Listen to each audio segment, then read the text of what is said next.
হয়ে যাবে, ওই মুহূর্তে ওই মা 6 মাস পরে আপনাকে দেখার পরে বুকের ভিতরে জড়ায় নিবে, নেওয়ার পরে কেঁদে কেঁদে বলবে, বাবা রে আজ 6টা মাস হয়ে গেল, তোর চেহারা মোবারক আমি দেখি নাই। ও বাবা, তোর চেহারা কেমন জানি শুকনা হয়ে গেছে, কোনো খাবার খেতে পারিস না বাবা, এই বলে কান্না করবে। কারণ আমি তো জানি আমার মা বেঁচে আছে, আমার মার মতো ভালোবাসা পৃথিবীর কোনো মানুষের কাছে পাই নাই, বাবার মতো ভালোবাসা কারো কাছে পাই নাই।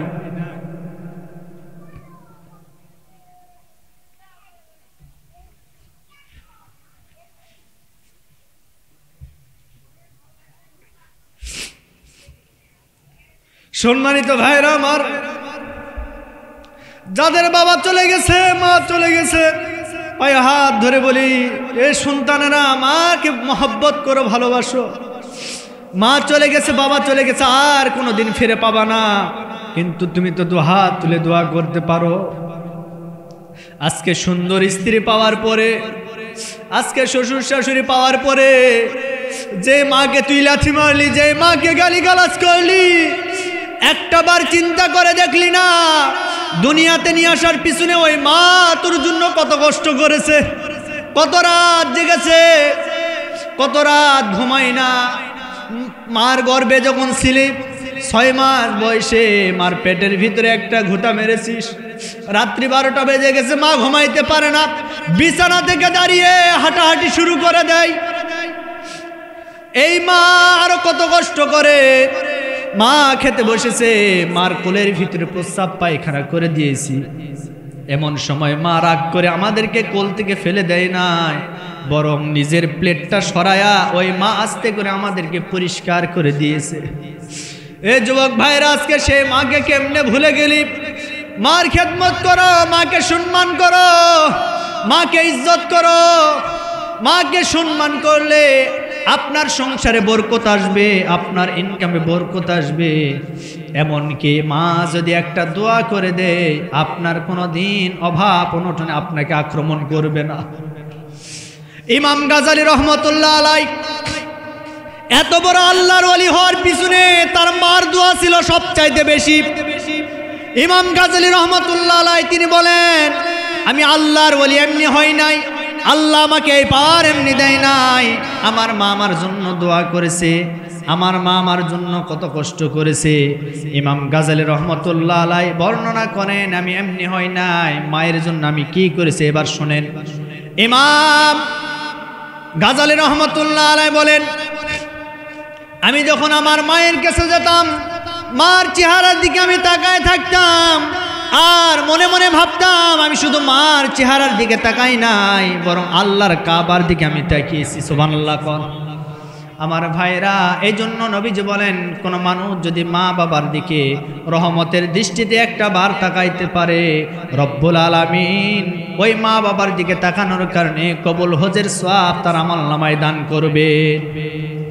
আজকে মার খোঁজ খবর নাই, বাবার খবর নাই, হাজি সাহেব হজ করতে যায় ডবল হাজি, অথচ মা বাবা দেখবেন বৃদ্ধাশ্রমে থাকে। এই হজ জেদ্দার বিমানবন্দর পর্যন্ত আসবে না, বাংলাদেশ তো অনেক দূরের কথা, কথা বলেন না কেন? মন খারাপ করলেন? আমার ভাইয়েরা, বাইজিদ বোস্তামি আল্লাহর ওলি এমনি হয় নাই, মাকে সম্মান করেছে, শ্রদ্ধা করেছে।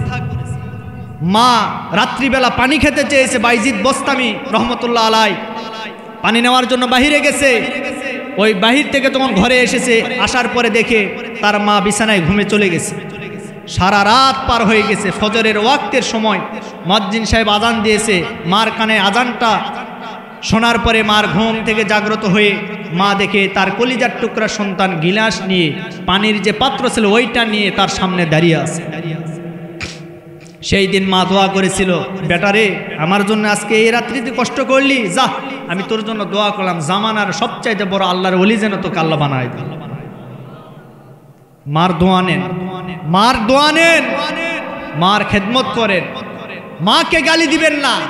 মুসা নবী আলাইহিস সালাতু ওয়াস সালামের জামানার ভিতরে একজন আল্লাহর ওলি ছিল, যার নাম ছিল জুরাইস। জোরে বলেন নাম কি?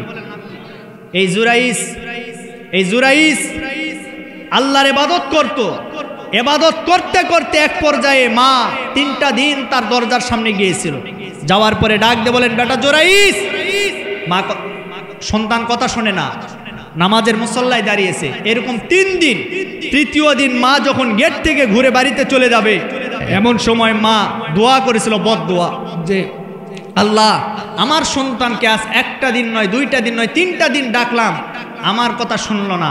এই জামানার সবচাইতে বড় ফিতনার, যে ফিতনা নারীর ফিতনা, এই ফিতনার ভিতরে আমার সন্তানকে তুমি ফেলে দাও। নাউজুবিল্লাহ।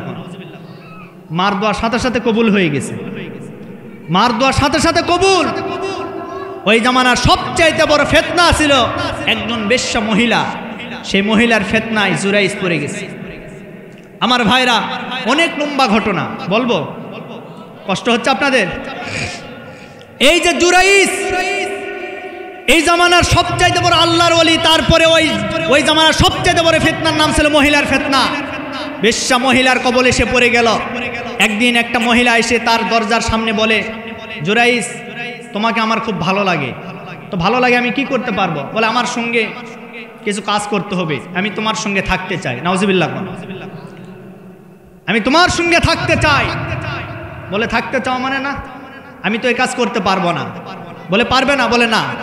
এই করে তাকে ফেরত পাঠায় দিয়েছে।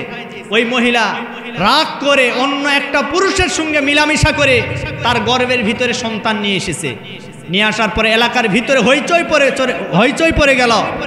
কিরে, এই মহিলার কোনো স্বামী নাই, কেউ নাই, এর গর্ভে সন্তান আসলো কিভাবে? মহিলাকে ধরলেন, ধরার পরে বলল যে এই সন্তানের বাবাকে। বলে সন্তানের বাবাকে জানো না? ওই যে ঘরের ভিতরে যাকে আল্লাহর ওলি ভাবো, ওই আমার সঙ্গে ওকাম বদকাম করেছে। নাউজুবিল্লাহ। আচ্ছা বলেন তো, এটা সত্য না মিথ্যা? জোরে বলেন। এখন মিথ্যা, সেটা প্রমাণ হবে কিভাবে? প্রমাণ করার কায়দা আছে না নাই? এইবার ওই মহিলা বলল, যারা বিচার করবে বিচারকের কাঠগড়ায় মামলা হয়ে গেল জুরাইজের বিরুদ্ধে। এইবার ওই জুরাইজকে ডাকা হলো আদালতে। ডাকার পরে বিচারকরা ডাক দিয়ে বলেন, আমরা তো এতদিন ভালো মনে করেছিলাম, বড় আল্লাহর ওলি মনে করেছিলাম, অনেক নামাজ বন্দেগি পড়ো, আবার তলে তলে শয়তানিও করো, এই যে শয়তানি করো। তখন বলল বিচারক মহোদয়, আমি কি শয়তানি করলাম? আমি তো আল্লাহর ইবাদত বন্দেগি করি, আমার জানা মতে আমি কোনোদিন কারো অন্যায় করি নাই, আমি কোনোদিন ক্ষতি করি নাই। এরপরে বলল, তুমি অন্যায় করো নাই। এই মহিলার সাথে মিলামিশা কে করেছে, যার ফলে মহিলার গর্ভের ভিতরে সন্তান এসেছে? এই অকাম বদকাম কে করলো? এই যে এই মহিলা তো তোমার নামটা বলে। এইবার আল্লাহর ওলি জুরাইজ বেকায়দায় পড়ে গেলেন, যে কারণে মহিলা যেহেতু সাক্ষী দিয়েছে, এখানে বাঁচার মতো আর কোনো উপায় নাই। কিন্তু আমি যদি আপনাদেরকে বলি, এই জুরাইজকেও আল্লাহ রাব্বুল আলামিন বাঁচায় দিয়েছেন, হেফাজত করেছেন। এখন কিভাবে করলেন আমাদের জানার দরকার আছে না নাই? জোরে বলেন, আছে না নাই? এখন আমি বলি, মা বাবার সম্মানের জন্য বলেছিলাম, আজকে আমার বাবা চলে গেছে, আমার মা দুনিয়াতে বেঁচে আছে। আমার ছোট্টবেলার কিছু ঘটনা মনে পড়ে গেল। এই ঘটনাগুলি কি আমার ভাইয়েরা, আমি যখন 7 বছর বয়সে মাদ্রাসায় পড়তাম, আমার বাবার তেমন কোনো আর্থিক ছিল না। আমার বাবা মাদ্রাসায় দেখাশোনার জন্য যাইতো, কিন্তু যাওয়ার পরে আমি মনে করতাম সবার বাবা যখন আসে কিছু না কিছু দিয়ে যায়, টাকা পয়সা দিয়ে যায়। আমি ভাবতাম আমার বাবাটাও আমাকে কিছু টাকা দিবে, কিন্তু আমার বাবা একদিন করলো কি, টাকা দিতে পারলো না। বাবার চোখের ভিতরে পানিগুলি টলমল টলমল করা শুরু করে দিয়েছে। বাবার চোখের পানি দেখে আমার চোখ দিয়েও পানি পড়া শুরু হয়ে গেছে। আমার বাবা আমার হাতটা ধরলেন, মাথার উপরে হাতটা উঠায় দিলেন, দেওয়ার পরে বললেন, বাবারে আমি বুঝতে পেরেছি আজকে আমি তোকে কিছুই দিতে পারলাম না, আমার কাছে কিছুই নাই, তবে আমি তোর জন্য দোয়া করলাম, আল্লাহ পাক যেন তোকে অনেক বড় সম্মানিত একটা জায়গায় বসার তৌফিক দান করে।